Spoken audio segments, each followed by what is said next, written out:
সুপ্রিয় দর্শক, স্বাগত জানাচ্ছি আজকের সম্পাদকীয়তে। আমি নাজমুস সালেহি। অর্থবিত্তের মালিক হওয়ার জন্য অনেকের কাছে রাজনীতি হয়ে উঠেছে জাদুর কাঠি। রাজধানীতে অনুষ্ঠিত একটি আলোচনা সভায় এমন মন্তব্য করেছেন রাজনৈতিক নেতা, শিক্ষক, সুশীল সমাজের প্রতিনিধি, ব্যবসায়ী ও অর্থনীতিবিদদের অনেকেই। রাজনীতিতে মনোনয়ন বাণিজ্য, চাঁদাবাজি, টেন্ডারবাজি সহ অর্থনৈতিক দুর্বৃত্তায়নের কারণে রাজনীতির ইতিবাচক অবদান হারিয়ে যেতে বসেছে, এমন মন্তব্যও বিশ্লেষকদের। এর জন্য দায়ী কে? রাজনীতির এই হাল থেকে উত্তরণের কোনো পথই কি খোলা নেই? প্রাসঙ্গিক বিষয় ও সাম্প্রতিক রাজনীতির নানা দিক নিয়ে আজকের সম্পাদকীয় অর্থবিত্তের রাজনীতি। আর এসব নিয়ে আলোচনা করতে স্টুডিওতে উপস্থিত আছেন ব্যারিস্টার রুমিন ফারহানা, সাবেক সংসদ সদস্য বিএনপি, এবং ডক্টর আসিফ মোহাম্মদ শাহান, অধ্যাপক, উন্নয়ন বিভাগ, ঢাকা বিশ্ববিদ্যালয়। দর্শক, আপনারাও এই আলোচনায় অংশ নিতে পারেন। এই জন্য আপনাদের ফোন করতে হবে টেলিভিশনে দেখা নম্বরে। এছাড়াও ফেসবুকের মাধ্যমেও আপনাদের মূল্যবান মন্তব্য পাঠাতে পারেন আমাদের। আলোচনা শুরুর আগে জেনে নেব এখনকার প্রধান শিরোনামগুলো। রাজধানীর কড়াইল বস্তিতে ভয়াবহ আগুন, চোখের সামনেই পুড়ে ছাই বহু ঘরবাড়ি, সব হারিয়ে নিঃস্ব অনেকে।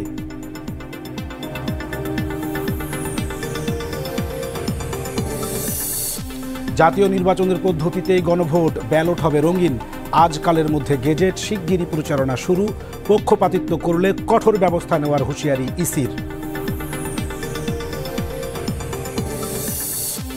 ফেব্রুয়ারিতে ঝামেলামুক্ত ভোটের প্রত্যাশা বিএনপির, নির্বাচনের সুষ্ঠু পরিবেশ দেখছেন মির্জা ফখরুল, ক্ষমতায় গেলে কর্মসংস্থানে গুরুত্ব দেওয়ার ঘোষণা আমির খসরুর।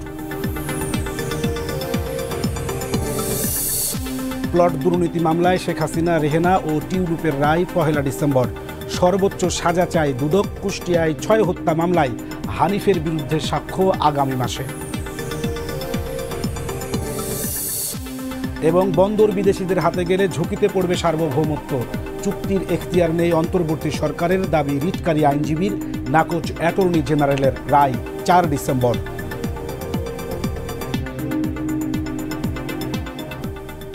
দর্শক, শুনছিলেন আজকের প্রধান শিরোনামগুলো। আমরা সরাসরি যেতে চাই আলোচনাটা আমরা শুরু করতে চাই আসলে রাজনীতির মানুষকে দিয়েই। রুমিন ফারহানা, আপনার কাছে জানতে চাই যে সারা দেশে বিএনপির কতগুলো আসলে পার্টি অফিস বা দলীয় কার্যালয় রয়েছে এবং সেগুলো আসলে পরিচালন হয় কিভাবে, অর্থাৎ সেটার যে খরচ ভাড়া হতে পারে বা আনুষঙ্গিক যেই অর্থের যোগান। আপনাকে অসংখ্য ধন্যবাদ। বিএনপির কতগুলো কার্যালয় আছে এটা বলা কঠিন এই কারণেই যে আমাদের কেন্দ্রীয় অফিস যেমন আছে, প্রতিটা বিভাগে আছে, প্রতিটি জেলায় আছে, উপজেলায় আছে, ইউনিয়নে আছে, ওয়ার্ডে আছে, অ্যাবসলিউটলি। সো এটা গুণে বলা কঠিন। মূল প্রশ্ন হচ্ছে খরচটা কিভাবে চলে। প্রতিটি রাজনৈতিক দলেরই আয় এবং ব্যয়ের আলাদা হিসাব থাকে।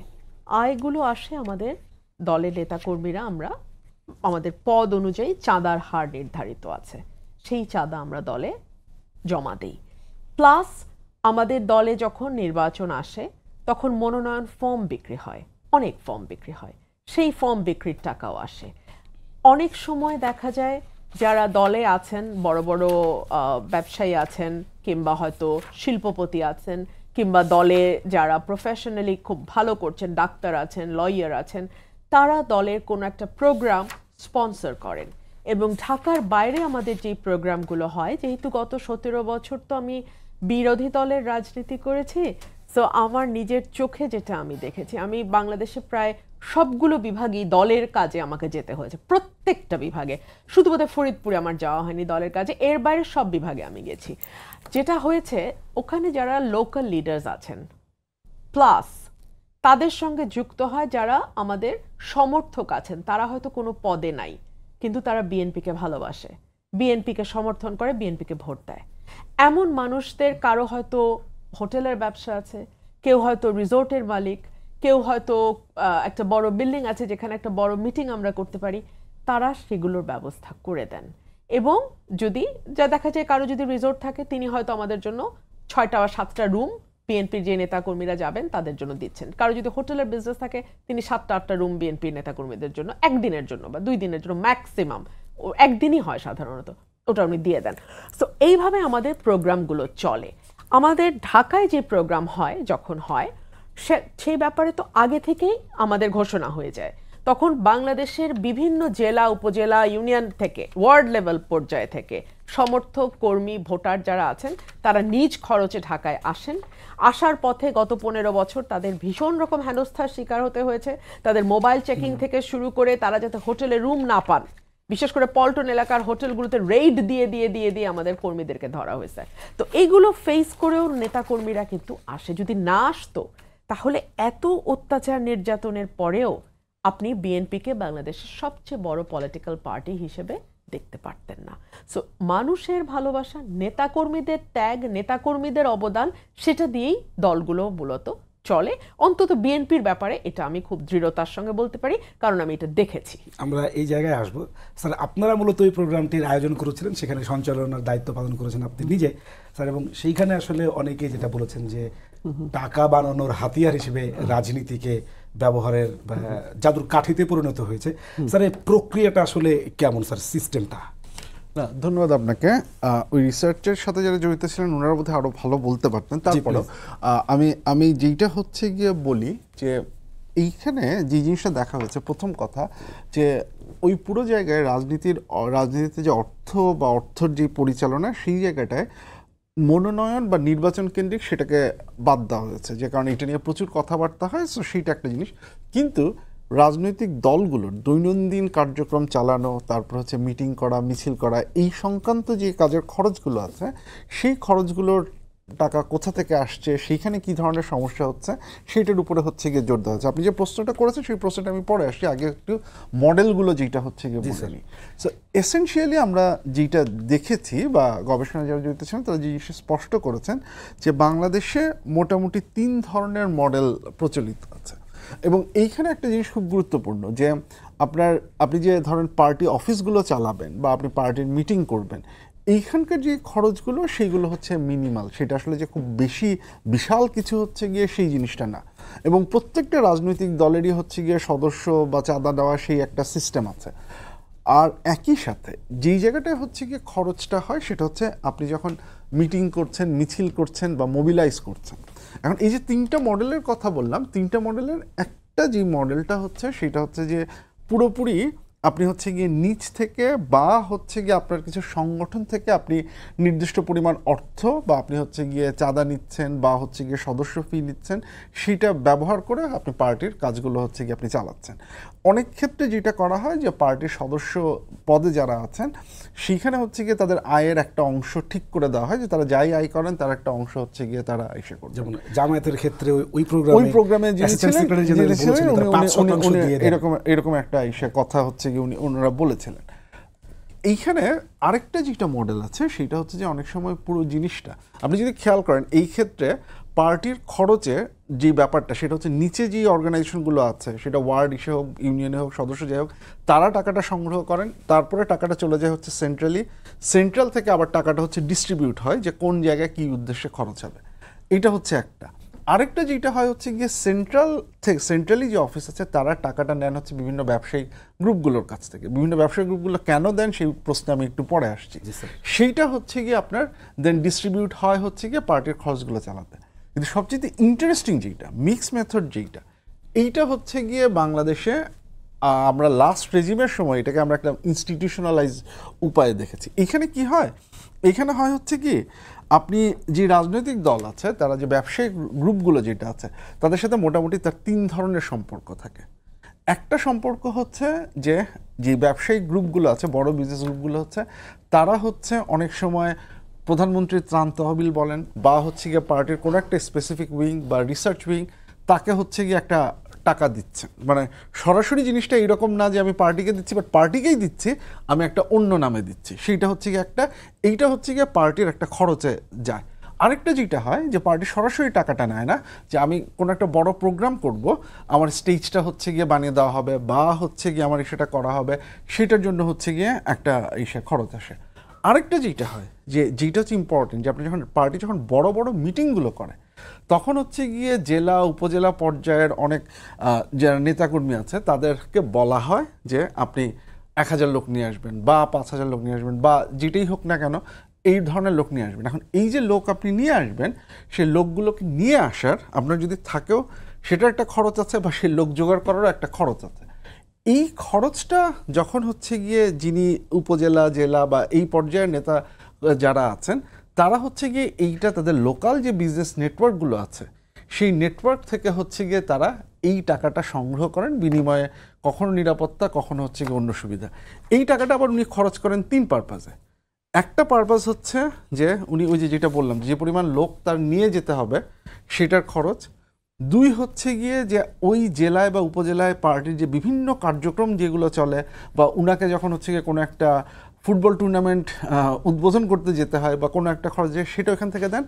বাকি অংশটা এইটা উনি ওনার নিজের কাছে রেখে দেন, সেটা হচ্ছে কি ওনার নির্বাচনের খরচ। কারণ পার্টি তার কাছে, এবং এখানে পার্টির কোনো ধরনের অ্যাকাউন্টেবিলিটি তার এনশিওর করে না। পার্টি তার কাছে শুধুমাত্র চাই হচ্ছে আপনি মোবিলাইজ করে লোকগুলোকে নিয়ে আসবেন, সেটা আপনি কীভাবে নিয়ে আসতেছেন, কীভাবে করতেছেন, সেটা হচ্ছে একটা।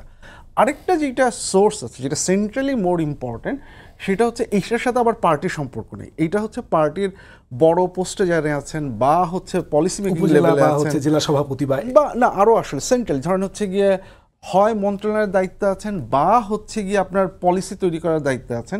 কোনো একটা বড় বিজনেস গ্রুপ কোনো একটা রেগুলেটরি ঝামেলায় পড়লো বা কোনো একটা নীতিগত চেঞ্জ করা হলো, সো সেইখানে এই অর্থ সাহায্যটা সরাসরি যায় হচ্ছে ব্যক্তির কাছে। এটার সাথে আবার পার্টির কোনো সম্পর্ক নেই। পার্টি হচ্ছে গিয়ে এই টাকাটার কোনো খোঁজ পায় না। সিন্ডিকেট, পুরোটা হচ্ছে গিয়ে সিন্ডিকেট আমি বলবো না, বাট বিজনেসের সাথে হচ্ছে গিয়ে একটা নেক্সাস, আমি বলবো যে এই নেক্সাসটা হচ্ছে গিয়ে তৈরি হচ্ছে। আপনি যেটা বললেন এখন খুব সোজা কথা, যে আপনি যেই ব্যবসায়ী বা যিনি এই পরিমাণ টাকা দিবেন বা ইনভেস্ট করবেন, সো তিনি তো বিনিময়ে কোনো একটা কিছু এক্সপেক্ট করবেন। সেটা পলিসি লেভেলে আসতে পারে, সেটা তার ইন্ডিভিজুয়াল কোনো একটা রেগুলেশন ব্যারিয়ার উনি ফেস করেছেন সেইটা দূর করার ক্ষেত্রে আসতে পারে, বা বিভিন্নভাবেই হচ্ছে গিয়ে সেটা আসতে পারে, সুবিধা নিয়ে থাকতে পারে। আমরা এইভাবে স্যার 8 বছর আমরা বুঝতে পেরেছি।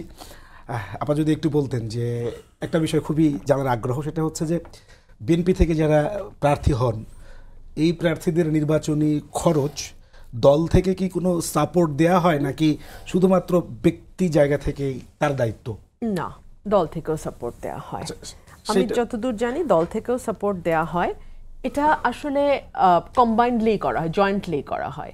যিনি প্রার্থী হন তিনিও কিছু খরচ বেয়ার করেন, প্লাস দলের তরফ থেকেও যদি প্রার্থীকে দল জানে যে হয়তো যোগ্য প্রার্থী, খুবই যোগ্য প্রার্থী, জনপ্রিয় প্রার্থী, উইনেবল ক্যান্ডিডেট, কিন্তু সে হয়তো আর্থিক দিকে ততটা সক্ষম নয়, তখন পার্টি তাকে অ্যাসিস্ট করে। অথবা সেই এলাকায় পার্টির যেই সমর্থক আছে, ভোটার আছে, তাদের মধ্যে হয়তো কারো বড় ব্যবসা আছে, কিংবা পার্টিরই আরেকটা পদে আছে, কিন্তু একই সঙ্গে সে হয়তো সেই জেলার খুবই স্বনামধন্য একজন উকিল কিংবা খুবই স্বনামধন্য একজন ডাক্তার, অর্থাৎ তার ফান্ডের কোনো ক্রাইসিস নাই। তখন তাকে রিকোয়েস্ট করা হয় যে আপনি কিছুটা বেয়ার করেন। প্লাস আমাদের মতন বড় দলগুলোতে যেটা হয় যে এখানে অনেক কি পজিশনে বড় বড় ব্যবসায়ীরা কাজ করেন, বড় বড় ব্যবসায়ীরা কন্ট্রিবিউট করেন, সেটারও একটা ইলেকশন সামনে রেখে তারাও একটা বড় ডোনেশন পার্টিকে দেয়। অথবা তারা ধরা যাক তারা 5 জন প্রার্থীর দায়িত্ব নিয়ে নিচ্ছে, বলা হচ্ছে যে যখন ওরা বিপদে পড়বে বা ওদের যখন ফ্রন্ট ক্রাইসিসটা হবে তখন আপনি তাকে সাপোর্ট দেবেন। বিনিময়টা হচ্ছে, আমি তো এই জন্যই শুরুতে বলেছি, হয় তারা দলের বড় কোনো পদে আছেন কিংবা তারা দলের সমর্থক, খুব শক্ত সমর্থক না। দেখুন, বিনিময় যদি আপনি বলেন, আমি ধরে নিলাম যে যেই ব্যক্তি ইনভেস্ট করছেন বা টাকা দিচ্ছেন উনি দলের কোনো পদে নেই। আপনি যেটা জানতে চাচ্ছেন আমি বুঝতে পেরেছি, উনি দলের কোনো পদে নেই, উনি ভবিষ্যতে দলও করতে চাচ্ছেন না। আমি শেষ করি, হ্যাঁ, উনি দলও করতে চাচ্ছেন না, তাহলে উনি কেন দেবেন? শুধু কি ভালোবাসা থেকে কিনা? এটাই তো আপনার প্রশ্ন। আমি বুঝতে পেরেছি, না, শুধু ভালোবাসা থেকে নয়। দল যদি ক্ষমতায় যায়, আপনি জানেন যে দল তখন কি করে, ঠিক আছে, ফেয়ার প্রসেসে তুমি বিজনেস করতে চাও, তুমি তোমার কাগজপত্র যদি ঠিক থাকে, তুমি যদি এক্সপিরিয়েন্সড বিজনেসম্যান হও ওই সেক্টরে, আমি হয়তো তোমাকে বাধা দেব না, আমি হয়তো তোমার কাজটাকে সহজ করে দিব। কিংবা হয়তো দল ক্ষমতায় যখন না থাকে, বিরোধী দলে থাকে, যেটা আমি আসলে বিরোধী দলটা বেটার বলতে পারবো, বিকজ আমি বিরোধী দলের এক্সপিরিয়েন্স, আমার এই 16 বছরের বিরোধী দলের এক্সপিরিয়েন্স, তো আমি ওটা বেটার বলতে পারবো। আমরা দেখেছি যে তখন আমাদের দলের সঙ্গে যারা যুক্ত ব্যবসায়ী ছিলেন, ধরেন দলের পদেই যারা ব্যবসা, মানে দলের পদে আছেন, অস্বীকারের কোনো উপায় নাই যে আমি বিএনপি করি না, হ্যাঁ, ওয়েলউইশাররা তো অস্বীকার করে ফেলতে পারে যে না ভাই আমি কোনো দল টল করি না, কিন্তু যারা পদে আছেন তারা কি করবেন? তারা কিন্তু বিজনেসে অনেক জায়গায় বিপদের সম্মুখীন হয়েছেন। তারা অনেক জায়গায় তাদের যোগ্যতা এবং অর্থের যোগান এবং তাদের অভিজ্ঞতা থাকা সত্ত্বেও তারা ব্যবসাটা পান নাই বা ব্যবসাটা স্মুথলি করতে পারেন নাই। কখনো দুদক তাদের উপরে খড়গহস্ত হয়েছে, কখনো এনবিআর তাদের উপরে খড়গহস্ত হয়েছে, কখনো গভর্নমেন্ট অফিসগুলোতে তাদের ফাইল মুভ করা অসম্ভব হয়ে পড়েছে। সো এরকম নানান বাধা বিপত্তির মধ্যে দিয়ে তাদেরকে যেতে হয়েছে। আপনি জানেন আমাদের দলের বেশ মানে কি বলবো ডিসিশন মেকিং পর্যায়ের অনেককে তার টেলিভিশন চ্যানেলকে ছেড়ে দিতে হয়েছে, তাদের পক্ষে টিভি চ্যানেল আর চালানো সম্ভব হয় নাই। অনেককে ব্যবসা গুটিয়ে আনতে হয়েছে, বিকজ তাদের ব্যবসা এক্সপ্যান্ড করা তো দূরে থাক, অ্যাজ ইউজুয়াল ওয়েতে যাওয়াও তাদের পক্ষে কঠিন হয়ে গিয়েছিল। সো এই সকল দিক যদি আপনি বিবেচনা করেন তখন দেখবেন যে একটা সময় হয়তো তারা দল যদি ক্ষমতায় থাকে তখন হয়তো তাদের জন্য ব্যবসা করাটা ইজি হয়, but at the same time দল যখন বিরোধী দলে যায় তখন তাদের জন্য ব্যবসা করাটা কঠিন হয়ে পড়ে। রাষ্ট্রবিজ্ঞানে একটা টার্ম যে চাপ প্রয়োগকারী গোষ্ঠী, এরাই তো পরবর্তী সময়ে চাপ প্রয়োগকারী গোষ্ঠী হিসেবে আবির্ভূত হয়। আপনি যেটা বলছিলেন সেই জায়গা থেকে এইদের দাবি দাওয়া, এদের সুযোগ সুবিধা নিশ্চিত করতে গিয়ে হচ্ছে যে আপনার অনেক সময় তাদের দিকে সরকার হেলে পড়ে, অথবা হচ্ছে যে আমরা বিগত রেজিমে যেটা দেখেছি অনেক গ্রুপের নাম আপনিও জানেন, বলতেই পারবেন যে এরা সরকারের ছত্রছায়ায় থেকে কিন্তু শুধুমাত্র বিজনেসটা একটা সিন্ডিকেট শুধুমাত্র তাদের কেন্দ্রিক করে নেওয়ার কারণে অর্থনৈতিক প্রবৃদ্ধি বা ইত্যাদি খুব ভালোভাবে রাষ্ট্রীয়ভাবে হলেও সেটা গুটি কয়েক মানুষের কাছে হয়েছে। সেই জায়গাতে আসলে সার্বিক দিক মানে হুমকির মুখে। আগের রেজিমটা যেটা ছিল সেটাকে আপনি কোনো স্বাভাবিক রেজিম বলতে পারবেন না। সেটা ছিল civil military bureaucracy and business কমিউনিটির একটা আনহোলি নেক্সাস। এখানে মানুষের কোনো জায়গা ছিল না। হ্যাঁ, মানুষের ভোটে নির্বাচিত হলে একরকম, না হলে একরকম। আমি বলছি না মানুষের ভোটে নির্বাচিত হলে কোনো বিজনেস কমিউনিটিকে দল বা যেই দলটি সরকারে থাকে তারা কোনোভাবে অ্যাসিস্ট করে না, অ্যাসিস্ট করে কিন্তু within 4 corners of the paper.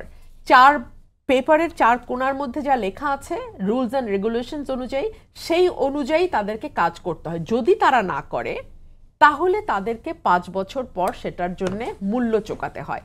কিন্তু একটা সরকার যখন টিকেই থাকে সিভিল মিলিটারি ব্যুরোক্রেসি এবং বিজনেস কমিউনিটির একটা আনহোলি নেক্সাসের মাধ্যমে, তখন কিন্তু সেই সরকারটার জবাবদিহিতা থাকে না। তখন তারা কিছু গোষ্ঠীর হাতে পুরোপুরি ব্যবসাটাকে তুলে দেয়, যেটাকে আমরা বলি যে সিন্ডিকেট একেবারে প্রাইমারি লেভেলে, আরেকটু উপরের দিকে গেলে আপনি এটাকে ক্রনি ক্যাপিটালিজম বলতে পারেন, যে কিছু ক্রনির হাতে, কিছু গোষ্ঠীর হাতে আপনি পুরো বাজারটাকে আপনি তুলে দিচ্ছেন। অলিগার্ক শ্রেণী তৈরি হয় এবং পুরো ওই ক্রনি ক্যাপিটালিজমের মধ্যে ঘুরপাক খেতে থাকে, ওই গোষ্ঠীর মধ্যে ঘুরপাক খেতে থাকে।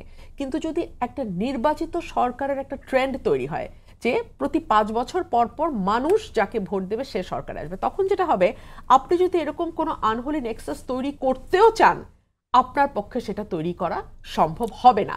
এবং আপনার একেবারে ভিন্ন মতাদর্শের কোনো ব্যবসায়ী তারা যদি আপনার সঙ্গে যুক্ত হতেও চায় তারা কিন্তু যুক্ত হবে না, কারণ তারা জানবে যে আর কয়েকদিন অপেক্ষা করলে আমি আমার পছন্দের দলকে ক্ষমতায় দেখতে পারি।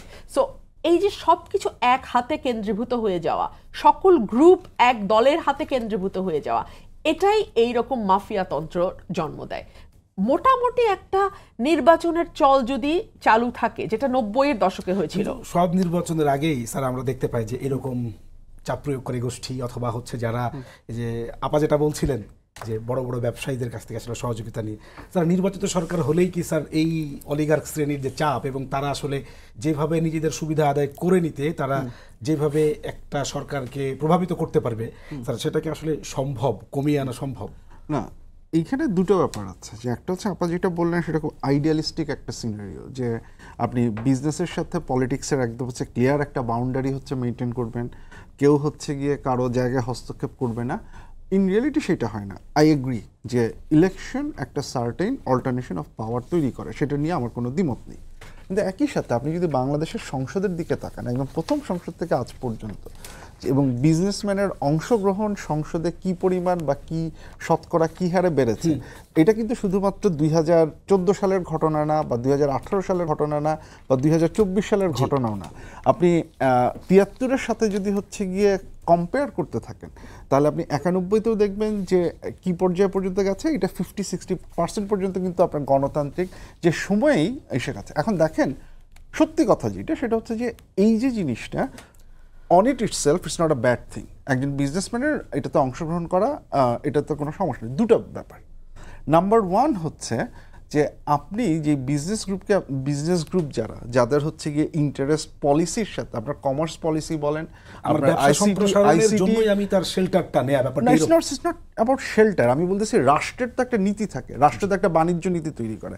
এখন সেই বাণিজ্য নীতি তৈরি করার ক্ষেত্রে যদি হচ্ছে গিয়ে বিজনেসম্যানরাই থাকেন হচ্ছে গিয়ে সেই নীতিটা তৈরি করবার জন্য, সেই আইনটা তৈরি করবার জন্য, তাহলে সেটা তো একটা স্পেসিফিক গোষ্ঠী বা গ্রুপকে হচ্ছে গিয়ে সুযোগ সুবিধা দিচ্ছে। সেটা হচ্ছে প্রথম সমস্যা।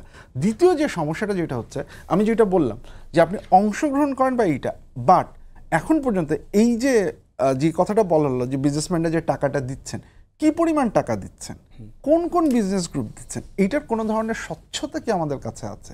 এইটার কোনো ধরনের ডাটা বা ইনফরমেশন কি এক্স্যাক্টলি হচ্ছে কি আমাদের কাছে আছে? এইটার যেটা সমস্যাটা হচ্ছে যে পরবর্তীতে কোনো গ্রুপ কি ধরনের সুযোগ সুবিধা পাচ্ছে। যেমন ফর ইনস্টেন্স আমি যদি একদম সোজা একটা উদাহরণ দিই, যে আমেরিকার ক্ষেত্রে যে তাদের যেই লবিং যে সে গ্রুপগুলো আছে বা হচ্ছে গিয়ে সেখানে কিন্তু একদম খুব স্পষ্ট করে ঘোষণা দিয়ে মোটামুটি তারা ঘোষণা দেওয়া। যে বড় কথা হচ্ছে যে আপনার ওয়েবসাইট আছে, সেই ওয়েবসাইট আপনি এটা মেনটেন করা হচ্ছে যে আপনি খুব ভালো মতো জানেন যে একজন সিনেটর কার কার কাছ থেকে হচ্ছে গিয়ে টাকা পাচ্ছেন, একজন কংগ্রেসম্যান কার কার কাছ থেকে হচ্ছে গিয়ে টাকা পাচ্ছেন। As a result of that উনার যে ডিসিশনটা, সেটা উনি যেটাই নিক না কেন, যে সবার কাছেই হচ্ছে গিয়ে জিনিসটা পরিষ্কার যে সেটা কোত্থেকে আসছে। আমাদের ক্ষেত্রে এই যে একদিকে হচ্ছে গিয়ে আপনার একটা বিশেষ গোষ্ঠীর আপনার সংসদে প্রতিনিধিত্বের হারের সংখ্যা বাড়ছে, একই সাথে যে জিনিসটা হচ্ছে এই অস্বচ্ছতা থাকার কারণে আমাদের পক্ষে খুব স্পষ্ট করে বোঝা সম্ভব হচ্ছে না যে কোনভাবে কাজটা হচ্ছে। থার্ড যে জিনিসটা, আমি যে তৃতীয় যে কথাটা বলছিলাম, যে রুল অফ ল না থাকার কারণে এই যে আপনি একজন ব্যক্তিকে বা কোনো একজন মন্ত্রীকে বা কোনো একজন আমলাকে, যে যাকেই হোক না কেন, তাকে যে আপনি কিছু বিশেষ সুযোগ সুবিধা দিয়ে একটা পলিসি চেঞ্জ করতে পারেন, আপনার এগেইনস্টে কোনো রেগুলেটরি বার্ডেন আসলে সেটাকে চেঞ্জ করতে পারেন, এই ঘটনাগুলো এটা অ্যাবসলিউটলি রাইট। গত 15-16 বছরে সেটা অ্যাবসলিউট হারে বেড়েছে। সেটা হচ্ছে গিয়ে একদম একটা দলের পুরোপুরি মানে কন্ট্রোলে চলে আসছে। বাট আমরা যদি বলি যে গণতান্ত্রিক সময়কাল, আমরা যেটা বলি যে 91 থেকে 2006-07 পর্যন্ত এই সময়কালে এই পুরো জিনিসটা একদম অ্যাবসেন্ট ছিল, ইলেকশন সেই জিনিসটাকে এনশিওর করে দিয়েছিল। আমার মনে হয় না যে আমরা পুরোপুরি একদম হচ্ছে গিয়ে বাস্তবসম্মত কথা বলবো। যে আইডিয়ালিস্টিক যে ওয়ার্ল্ড আমরা চিন্তা করি, সেই আইডিয়ালিস্টিক ওয়ার্ল্ডের জন্য যে ক্রাইটেরিয়াগুলো দরকার, যেটা বললাম যে আপনার পরিষ্কার, আমি যদি জানি যে কে আমার এমপি কার কার কাছ থেকে ডোনেশন পাচ্ছেন, আমার এমপি ফান্ডিং কোত্থেকে আসছে, কোথা থেকে হচ্ছে গিয়ে এই জিনিসপত্রগুলো আসছে, আমি যদি জানি যে হচ্ছে গিয়ে আমার একই সাথে যে এই জিনিসপত্রগুলো অডিটেড বা প্রত্যেকটা একটা স্বচ্ছতা আছে, আমি যদি জানি যে এটার একটা ক্লিয়ার ইন্টারেস্ট, কনফ্লিক্ট অফ ইন্টারেস্টকে প্রিভেন্ট করার একটা রুল আছে এবং সেই রুলটা ফলো করা হচ্ছে, তাহলে যদি বিজনেসম্যান অংশগ্রহণও করেন, যদি বিজনেসম্যান ফান্ডও করেন, সেটার একটা চেক আমার মধ্যে আছে। কিন্তু যদি সেই চেকটা না থাকে, তাহলে আপনি যদি টাকা দিতে থাকেন, তাহলে ওই পলিসির সাথে সেটা একটা ইনফ্লুয়েন্সার, আপনি যে কথাটা বললেন, সেটার সম্ভাবনা সবসময় থেকে যায় এবং সেটা আমরা বিভিন্ন সময় দেখেছি। তাহলে হচ্ছে যে বিএনপি এইটার আর্থিক যে স্বচ্ছতা, সেইটা প্রকাশের ক্ষেত্রে কি বিএনপি কোনো উদ্যোগ নেবে কিনা, বা এগুলো আসলে করে কিনা, যে এই বছরে বিএনপির আয় এত টাকা, আমরা তো দেখি যে হচ্ছে সেটা জমা দেওয়া হয় ইলেকশন কমিশনে, কিন্তু মানে কোন কোন জায়গা থেকে কত টাকাকে, এখন তো আরপিও সংশোধন করা বলা, কিন্তু প্রপার চ্যানেল, একদম ব্যাংকিং সিস্টেমটা মেনটেন করে সেটা হচ্ছে যে উপাত্ত জমা দিতে হবে। সেই ক্ষেত্রে হচ্ছে যে বিএনপি এই কাজগুলো করে কিনা বা আসলে করবে কিনা। এটা শেষ করে আপনার কাছে আমার আরো একটা প্রশ্ন আছে। আমাদের পলিটিক্যাল কালচার তো 50 বছরে এরকম হয়নি যে কে কোন দল কোন গ্রুপ থেকে বা কোন বিজনেস কমিউনিটি থেকে কত টাকা পেলো সেটা ডিসক্লোজ করার, কিংবা কোন এমপি কার কাছ থেকে। হয়তো ব্যবসায়ীরাও করতে চাইবে না, তাদের সিকিউরিটির কারণে অনেক কিছু হতে পারে, কারণ তারা অন্য পলিটিক্যাল পার্টি দ্বারা তারা প্রতিহিংসার শিকারও হতে পারে। সার্টেনলি এখানে বাংলাদেশের পলিটিক্যাল কালচারটি তো ডিফারেন্ট। আপনি যদি এটাকে ওয়েস্টের সঙ্গে কম্পেয়ার করেন তাহলে তো হবে না, ওয়েস্টের কালচারটা না। কিন্তু যেই জায়গাটা খুব অ্যালার্মিং, সেটা হচ্ছে যখন পলিটিশিয়ান এবং বিজনেসম্যান ওভারল্যাপ করে, মানে when the business community gets into politics and they become politicians, that is very dangerous. অর্থাৎ ধরেন আমাদের আগের রেজিমের একটা এক্সাম্পল দেই, সাধনচন্দ্র মজুমদার আমাদের খাদ্য বিষয়ক মন্ত্রী ছিলেন। সাধনচন্দ্র মজুমদারের ধানের চাল কল ছিল, চাল কল ছিল, যেটা is a clear conflict of interest. অর্থাৎ চালের বাজারটা যেই অল্প কয়েকজন ব্যবসায়ীর হাতে নিয়ন্ত্রিত হতো, সাধনচন্দ্র মজুমদার হচ্ছেন তাদের একজন। আমি জাস্ট একটা এক্সাম্পল দিলাম, এটা আপনি প্রতি রেজিমে হয়তো ভালো মতো ইনভেস্টিগেট করলে হয়তো খুঁজে পাবেন। তো এই সাধনচন্দ্র মজুমদারের যে এক্সাম্পলটা আমি দিলাম, এই জায়গাটায় হয় কি কনফ্লিক্ট অফ ইন্টারেস্টটা খুব স্পষ্টভাবে সামনে চলে আসে। মন্ত্রী হিসেবে আপনি যেই পলিসি নিচ্ছেন রাষ্ট্রের প্রয়োজনে, সেটা আসলে আপনি আপনার ব্যবসায়িক স্বার্থকে সামনে রেখে নিচ্ছেন কিনা এটা বুঝবার কোনো উপায় থাকে না। সো সেই জায়গাটাতে কনফ্লিক্ট অফ ইন্টারেস্ট একেবারে ভয়াবহ রূপে সামনে আসে। আরেকটা হচ্ছে যখন বিজনেস কমিউনিটি ব্লার্ড হয়ে যায় না, বিজনেস কমিউনিটি পলিটিক্সে মিশে যায় না, কিন্তু বিজনেস কমিউনিটি ইনফ্লুয়েন্স করে পলিসি মেকিংয়ে। ফর এক্সাম্পল, যার গাড়ির ব্যবসা আছে, সে অর্থমন্ত্রীর সঙ্গে যদি ভালো লেনদেন সম্পর্ক ভালো থাকে, গাড়ির ট্যাক্স বাড়বে কি বাড়বে না। কিংবা যার সিগারেটের ব্যবসা আছে, আমরা মাঝে মধ্যে কাঁচা বাজারে এই অস্ত্রটা দেখি, সিগারেটের ব্যবসা আছে, সিগারেটের ট্যাক্স কি করা হবে, সেটা বাড়বে কি। যার বিড়ির ব্যবসা আছে, ট্যাক্সটা মওকুফ করা যায় কিনা। সো এই যে পলিসি লেভেলে গিয়ে ইনফ্লুয়েন্স করা, তখনই লেনদেনের ব্যাপারটা আরো স্পষ্ট হয়ে আসে যে কিসের বিনিময়ে পলিসি মেকাররা ওটা করছে। আর যেহেতু বিজনেস কমিউনিটি একটা সময় ছিল, আমি আমার বাবাদের যেটা দেখেছি, ইস্পাহানি গ্রুপ অফ ইন্ডাস্ট্রিজ, তাদের সঙ্গে আমার বাবার খুব ভালো সম্পর্ক ছিল। আর তখন তো বিজনেস কমিউনিটি খুব অল্প ছিল, 2-3টা গ্রুপ অফ ইন্ডাস্ট্রিজ ছিল। আজকের মতো তো আর মানে মানে মানে গ্রাম থেকে এসে ইন্ডাস্ট্রি খুলে বসছে, গার্মেন্ট খুলে বসছে, এরকম তো আর ছিল না তখন। তখন কিছু ওরকম খানদানি বিজনেস কমিউনিটির হাতে বিজনেসটা ছিল, যারা কখনো পলিটিক্সে ইন্টারফেয়ার করতো না, কিন্তু তারা তারা পলিটিক্যাল পিপলকে সাহায্য করতো। সেটা আওয়ামী লীগে যারা বড় নেতা ছিল তাদেরকেও করেছে, বিএনপিতেও যারা ছিল সেই সময় বড় নেতা তাদেরকেও করেছে, আমার বাবাদের মতো যারা পলিটিক্স করতেন তাদেরকেও করেছে। কিন্তু সেই টাকাটা, আমি আমার পরিবারের কথা জানি, সেই টাকাটা কখনো পরিবারের খাতে খরচ হবে না। সো ও সময় খুব স্ট্রিক্ট ছিল। এবং আমি একটা ঘটনা দিয়ে শেষ করি। সোহরাওয়ার্দী সাহেবের তো খুব বড় ওকালতির ছিল, পসার ছিল। উনি কি করতেন, উনি গদিতে বসতেন, বসে ওনার হাতে নিতেন মক্কেলের টাকা, আর যারা পার্টির জন্য বা পলিটিক্সের জন্য টাকা দিতে আসবে তাদের টাকাটা উনি বলতেন লাঠি দিয়ে ঠেলে তোষকের নিচে দিতেন। ওই টাকাটা উনি হাত দিয়ে ধরতেন না, ওই টাকাটা উনি দলের বা পলিটিক্যাল ফান্ডে খরচ করতেন। সো এইরকম মরাল প্রিন্সিপালের লোকজনের হাতে একসময় পলিটিক্স ছিল বলেই এভাবে ব্লার্ড হয়ে যেতে পারে না। কিন্তু এরপরে যখন পলিটিক্স আসলে সবার হাতে গেল, স্যার একটু আপনার কাছে আসতে চাই যে এবার আরপিও সংশোধন করে কমিশন বলেছে যে 10 টাকা খরচ করতে পারবে ভোটার প্রতি। স্যার এইটা দিয়ে আসলে একটা ভোট এবং এটা তারা এনশিওর করবে কিভাবে? দেখুন, মানে এখন পর্যন্ত যে ডিসকাশনটা, আমি এটা কিছু অংশের সাথে এগ্রি করি, কিছু অংশের সাথে ডিসএগ্রি করি। আমি যে জায়গাটায় এগ্রি করি সেটাতে আগে বলি যে পলিটিক্যাল কালচারের যে ইস্যুটা যেটা বলা হলো, আই এগ্রি।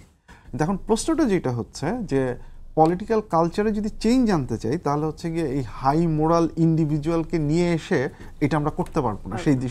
সেই দিন নাই, সেটা একদম অ্যাবসলিউট। এবং আমরা যদি হঠাৎ করে মনে করি যে এখন যারা পলিটিক্সে আছেন বা বিজনেসম্যান আছেন, তারা হঠাৎ করে এক সকালে ঘুম থেকে উঠে মনে করলেন যে আজকে থেকে আমরা মোরাল জীবন যাপন করব, সেই ঘটনাটা হচ্ছে গিয়ে ঘটবে না। সেই দিন আমরা পার হয়ে আসছি। সো এসেনশিয়ালি সলিউশনটা ওই জায়গায় নেই। ওয়েস্টার্ন অনেক কিছু আমরা করতে পারবো না, এগ্রি।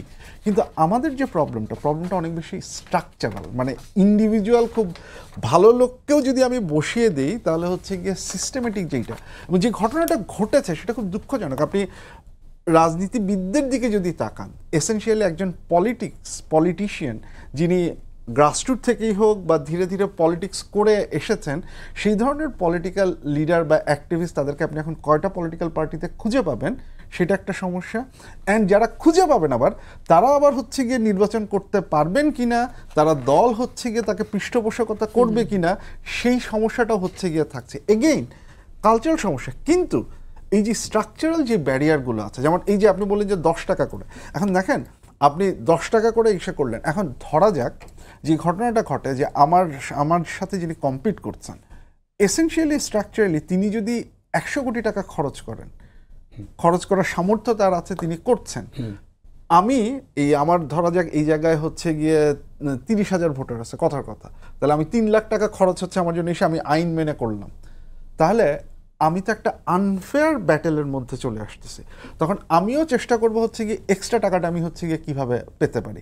এই এক্সট্রা টাকাটা হচ্ছে গিয়ে আমি যখন কীভাবে পেতে পারি, তখন হচ্ছে এই যে আমি যে পলিটিক্স বিজনেস নেক্সাসের কথা, কারণ আমাকে যে টাকাটা দিতে আসবে সে তো হচ্ছে গিয়ে কিছু একটা প্রাপ্তির আশাতে আসবে, সেটা হয়তো সে আমার উপরে এখন ইনভেস্টমেন্ট করছে, সেই ইনভেস্টমেন্টটা সে পরবর্তীতে তুলে নিবে। আমি যদি এমপি হই তখন তুলে নিবে, আমি যদি মিনিস্টার হই তাহলে তুলে নিবে, তাহলে আপনি সেই নেক্সাসের মধ্যে চলে যাচ্ছেন। এবং দেখুন এই যে জিনিসপত্র আপনি আরপিও বা এটাতে দেখেন, এটার এনফোর্সমেন্টের রাস্তাটা আপনি কি রেখেছেন।